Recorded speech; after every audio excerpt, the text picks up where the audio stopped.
Welcome back. You're watching Headlines Now. It's day 2 of the counselling for admissions to MBBS courses to the 18 government medical colleges and self-financing medical colleges affiliated to the Tamil Nadu Dr. MGR Medical University. Selection Committee Secretary R.G. Sukumar said that the counselling will be done as per merit and rule of reservation. The Selection Committee will wrap up counselling before July 15th as per the orders of the Supreme Court. Moving on. A day after Pakistan claimed that it rejected any insinuation of state support for the terrorist who ravaged Mumbai in 2008, Abu Jundal has provided crucial details that suggest the opposite. The terrorist has said that an officer from Pakistan's military intelligence agency ISI provided 2 cartons of cartridges that were used during the 26/11 attacks. The ISI officer he refers to is Major Sameer. He has also said that the terrorists who were deputed to Mumbai were trained at Camp Bait-ul-Mujahideen near Muzaffarabad. Also added that Major Sameer dropped in to share 2 cartons of AK-47 cartridges that were taken by the terrorists to Mumbai. Alleged 26/11 handler Abu Jundal has made more revelations, detailing alleged Pakistan ISI officer Major Sameer's role in the 26/11 attacks. Jundal has told the investigators that Major Sameer came to Lashkar base camp Bait-ul-Mujahideen before the attacks and handed over 2 cartons of AK-47 to them. Jundal says those cartridges were used during the 26/11 attack. Major Sameer also provided logistical support to marine training.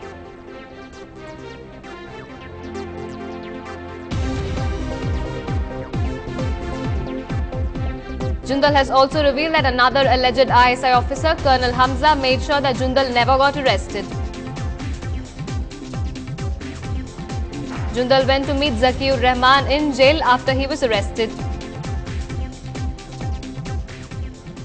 Voicing his views on economic growth, Planning Commission Chairman Montek Singh Ahwalia said that achieving 8% economic growth in the next 5 years will require a major effort and cannot be taken as a God-given right. Ruling out an average 9% economic expansion as set out in the 12th plan, he said that lowering of ambitions for the period 2012 to 2017 will be internally discussed in the Planning Commission. He also added that this was being done in view of a sharp deterioration in the world of economy and its impact on India.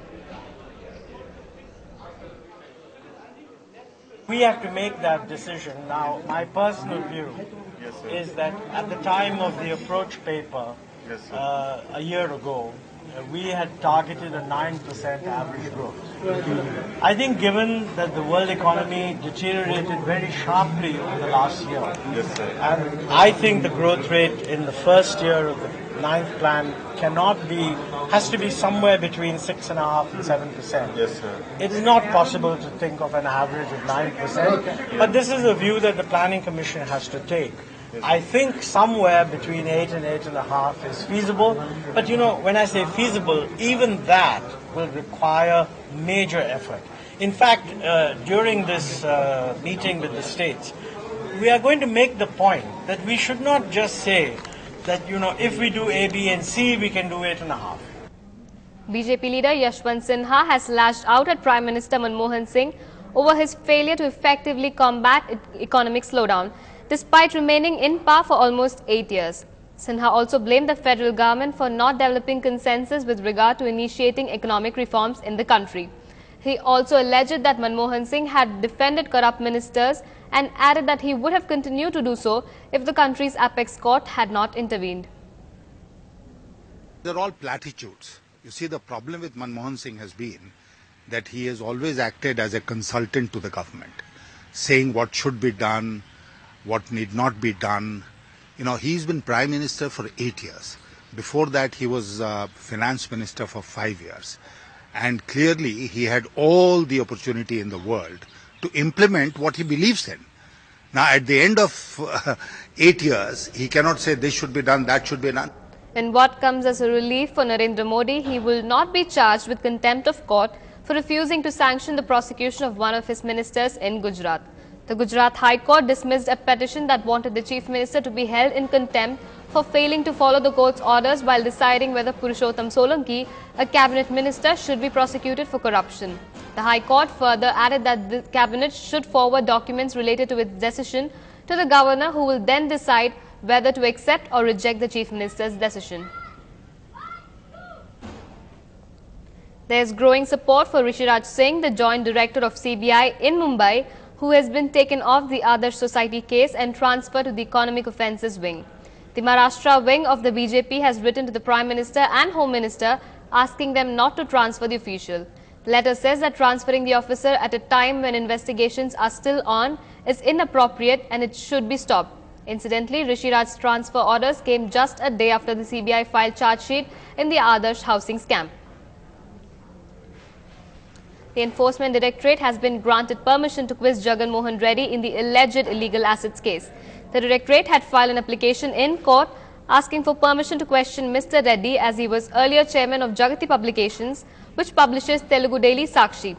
Jagati Publications reportedly received investments from firms based abroad in return for the favours doled out to them by the then government of Jagan's father, Y.S. Rajashekara Reddy. The Enforcement Directorate wants to probe these links. 2 militants were killed and a Jawan was injured in an encounter in Handwara area of Kupwara district in Kashmir. Army and police had launched a joint operation in Bhawan village of Nogam sector last evening following information about the presence of ultras in that area. Apparently, the identity and group affiliation of the deceased militants was not known yet. For the past week, Pinky Pramanik, an award-winning athlete, has been reduced to an exhibit in a media-driven circus. A video showing the athlete undergoing tests at a private nursing home has gone viral online. Now, as questions arise of her dignity being violated, there comes some relief as the Calcutta High Court has ordered a probe into the alleged violation of her rights. The cybercrime experts have been sought for to probe the rights violation. The court has also asked the government to file an affidavit against the allegations of rights violations within 2 weeks. Pinky Pramanik has been accused of being a male and raping her former partner and is currently in judicial custody. We'll move to a short break now. Stay with us.